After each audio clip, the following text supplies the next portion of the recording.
რამდენად უწყობს ხელს ფაზისი თქვათ აკვირდებით თუ არა როგორც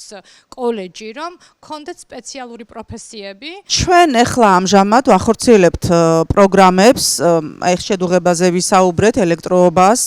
ასევე გვაქვს მეთევზეობის მიმართულებით 3 პროგრამა ესენი არის თევზის გადამუშავება ლაბორატორიული საქმე მეთევზეობაში და ფერმერობა მეთევზეობაში აი ახლა ამ კონკრეტულ პროგრამას ვახორციელებთ ხობის მუნიციპალიტეტში ნოჯიხევის ლოკაციაზე ფილიალი გვაქვს სადაც ასევე გვაქვს ტბორი განაშენიანებული, სადაც მიმდინარეობს სხვადასხვა ჯიშის ლიფსიტების, ასე ვთქვათ, ჩაშვება ტბორში, გამოზრდა, კვება, ასე შემდეგ, ასე შემდეგ. ეს იმიტომ ვთქვი, რომ ახლა ნარჩენების გადამუშავებას და გატანაზე იყო საუბარი და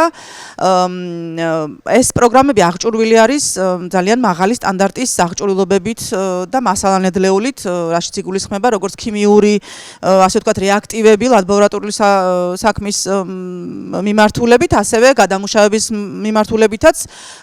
ვიძენთ ხოლმე სხვადასხვა პრაქტიკული სამუშაოებისთვის თევზს და შესაბამისად მისგან ნარჩენებიც ასე ვთქვათ გროვდება, ხომ? ჩვენ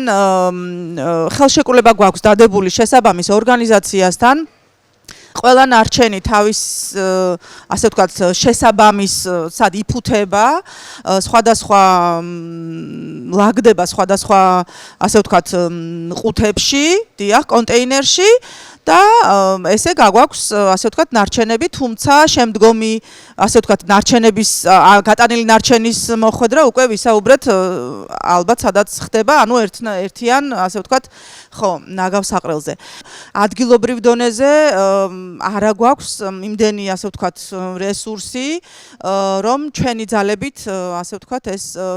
პრობლემები მოვაგვაროთ ან ხელი შეუწყოთ მათ მოგვარებას, იმდენად რამდენად ჩვენი ზემდგომი ორგანო არის განათლების სამინისტრო,